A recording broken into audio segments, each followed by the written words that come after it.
All right, I'm going to explain the dludgolf method of the golf swing, and I'm only going to do that for two reasons. One, I've had a few people ask me kind of swing thoughts and things like that, and then two, I'm hitting it pretty good right now, so it'd be a good time to record kind of what's going on in my head and what the triggers are. And for that demonstration, I'm going to use a alignment stick so you can see where I think center is, right?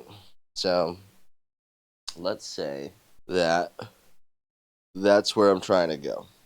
And generally, ball line to me is usually a little bit right of the flag, and then eye line is a little bit left of the flag. And I try and like split those up. So if I'm behind the ball, I'll go, 2 yards right of the flag. And then when I get lined up, I'll try and keep that line, put my club down, and then when I look up, I want my shoulders to kind of be 2 yards left of the flag. And so I'm kind of shooting at it. That's just how I line up. I line up left arm first. So it's just put the club down behind the ball and then get comfortable to where I could maybe hit it with just my left arm, right? And that means I'm not too far down so that I would have to chicken wing. I'm not too far away so that I'd have to reach. Just like, what's that comfortable place? Then lately I've been like I've been doing the grip thing of swinging the hand around, and I do overlap. I do pinky overlap, and my hands have been, I was more and more and more here like a baseball player, and then I finally convinced myself to do here. I was still pretty stood up, and over time I've really laid the club down in my grip,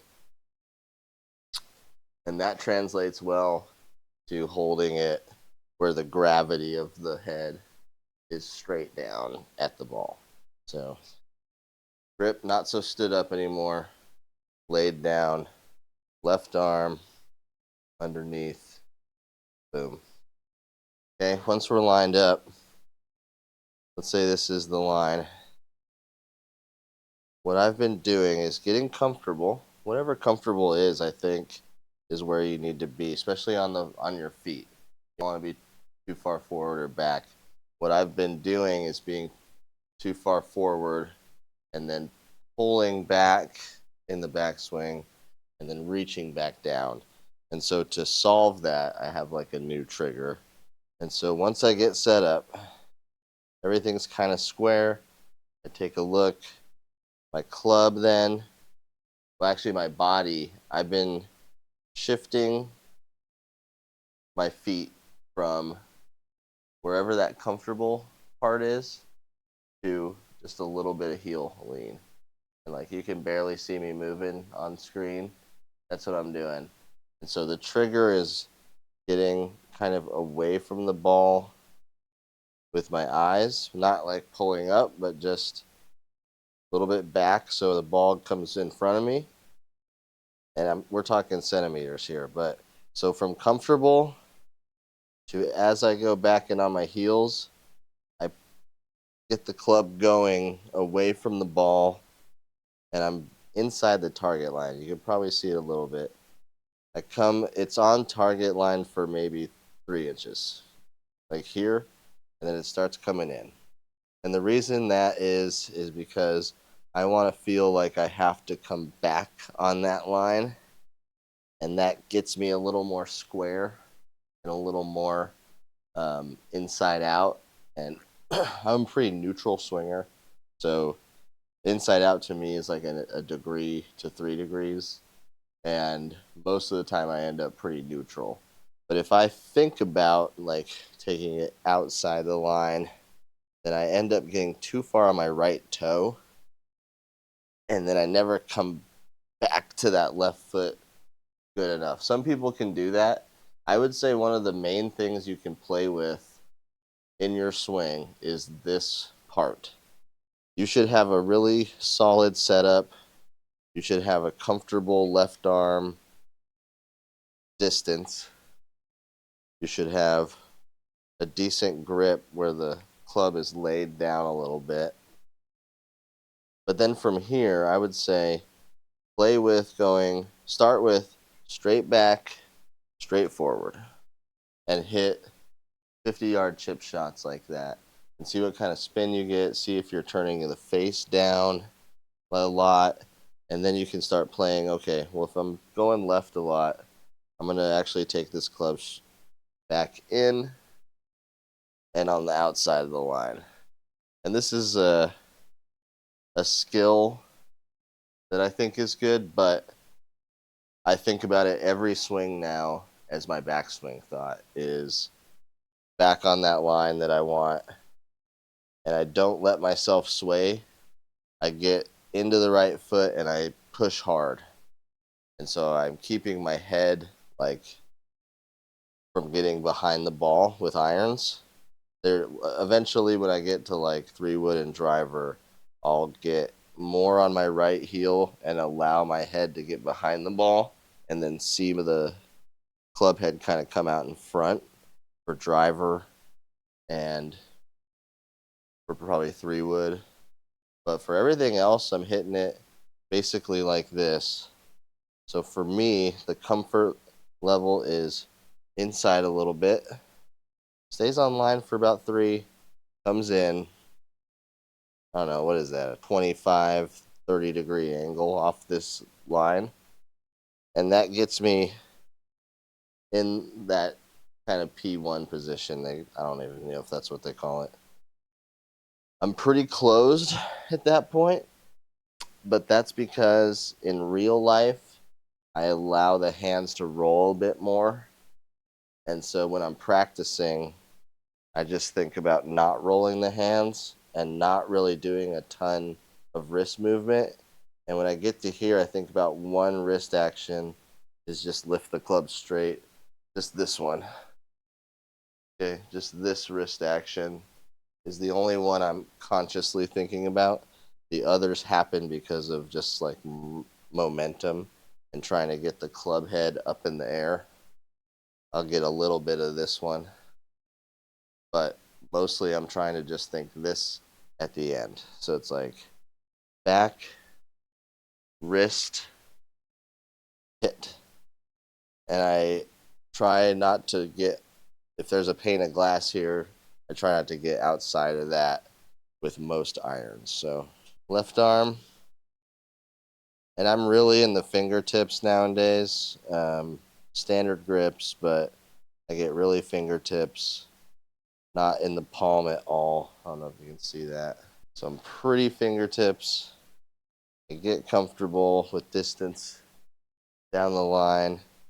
I've already picked my line, so easy peasy. Right hand on. Everything's pretty square. I'm trying to think shoulders, feet, hips, everything pretty square. Now, as I take this club back and inside a little bit, the hips do turn, but I turn them pretty late and I keep them pretty restricted. If I consciously like bend the left knee and point the belt buckle backwards, then I really collapse on my legs and I don't actually use them. It's like a fake use of legs. I do better when I stay pretty tall and the leg stuff is like quick and short. So from here, comfortable. And one more look. I like to feel the weight of the club. If I do any waggling, just to feel the weight of the club. And then I'm going to take this thing. And I forgot, on this backswing move, I keep both arms straight for quite a while. Till maybe here. And then it starts to do the wrist hinge and elbow hinge.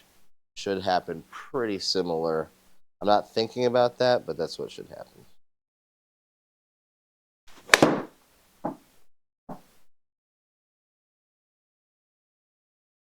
And so what I think I'm doing is getting I'm getting like tension, and then I'm not allowing myself to sway, so the tension can all be released pretty short through and down through the ball. And that was a gap wedge. 113. Perfect. Okay, let's grab a longer club. Longer clubs, I think a few things. I think about getting the club head a little more in front, not as much shaft lean at the start. Okay, so more in front. And then I think about, as it goes back, I'm pretty straight. And then I restrict wrist movement even more to just this lateral one. And I think about, I'm only going waist high. The club's really long, so you end up getting taller than that. But same thing, we're going to go a little heel. Heel, get away from the ball a bit with our weight.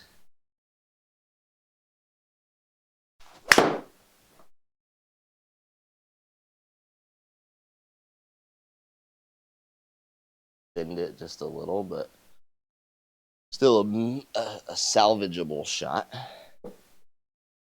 And so I try and keep it simple. It's straight arms back, wrist hinge, and then really push off the invisible plane towards the ball. I'm trying to get better at this left foot instead of rolling it, pushing on it and turning at that last second to get a little more ball speed and wrist whip type action. But for the most part, I get way on the outside edge of my left heel, which is fine. Plenty of people do that. All right. Driver is one where I need someone to give me lessons. So I'm going to tell you what I'm thinking right now, and then comment below what I should change. So driver, a little bit like the long irons, I think about getting the head of the driver even with my hands and body, or even almost looks like it's out in front to me, but it's not. And that, for me, just ensures in my mind that I don't want to get stuck. I think I get killed when I get too much shaft lean and I'm here and I hit a swipey one that starts right. So head of the driver in front, get comfortable with the distance. And then for driver, I'm really thinking about short and wide, same type of wrist action only, and then turn and throw the thing towards this mountain. Same thing with my weight, a little bit of heel. With the driver, I can allow myself to sway more because I actually want to see the back of the ball better.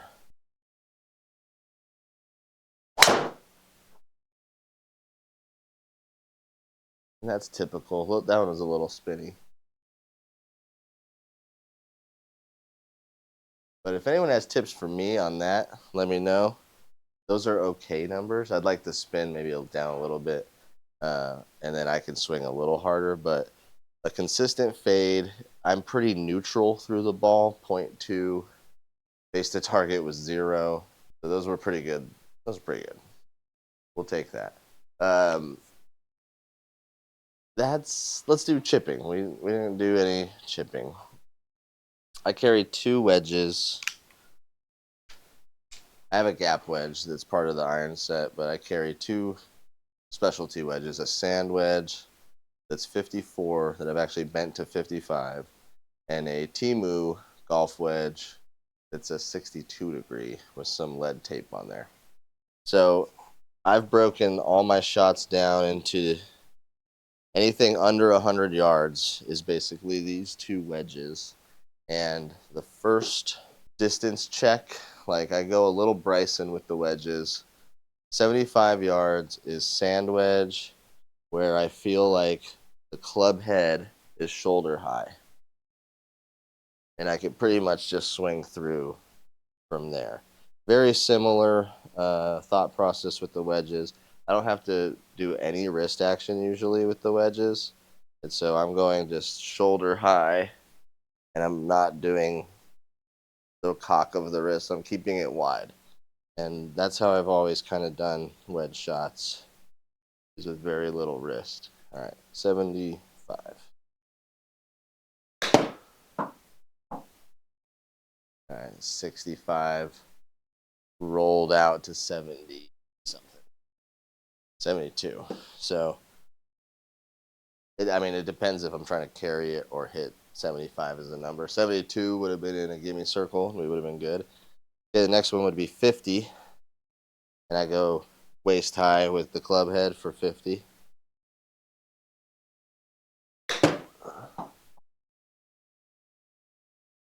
$47, land 54. I've been working on like a closed face little runner with this club for like 30-yard shots. It's just kind of like that. That one was 30.5.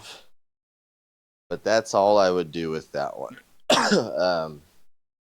That 50-yard shot, I can open the face up and kind of hit a little splashier out of a bunker or something. But mostly 30, 40 and under, I'd be going to this one. So there's just a standard shot with this, which goes like 45, 50. You can see where the breakdown is. Like I would never swing harder than that with this because I would shank it. Some phobia I have. And then I kind of do the same thing with waist high is about 35.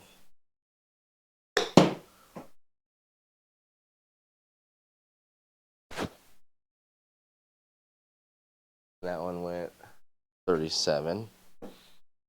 And then there's a lot of 20-yard chips in SGT. And so 20 is like just maximum stretch without going up. So it's like right here in this 45-degree pocket is what I feel. You'll see on the video it's not quite that, but for 20, feel that.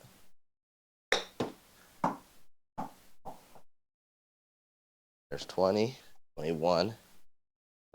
And then 15 is I slow everything down and I open the face. So face goes open. And for 15, I'm barely moving the club. Oh, that might be like my 6. I lied. That's my 6. You gotta go a little more than that for 15. 15, I am trying to spin it. So it's like that, but you try and spin it. There you go. And that's 12. I get 115 here. There, that felt like 15-ish. There we go. There's 15, and then, yeah, we saw like a 10 or 11. It's just a little shorter. Oh, there's rough right here, so that would typically run out. And then you can maybe get like a 3 by opening up the face, going really slow. 3.8. So that's the wedges. I went over putting in a different video. We're going to call this the dludgolf swing thought process on sim. Hopefully it helps someone out there. If you have any questions or, for God's sakes, any driver recommendations, put it down below. Let me know. We'll see you. Peace.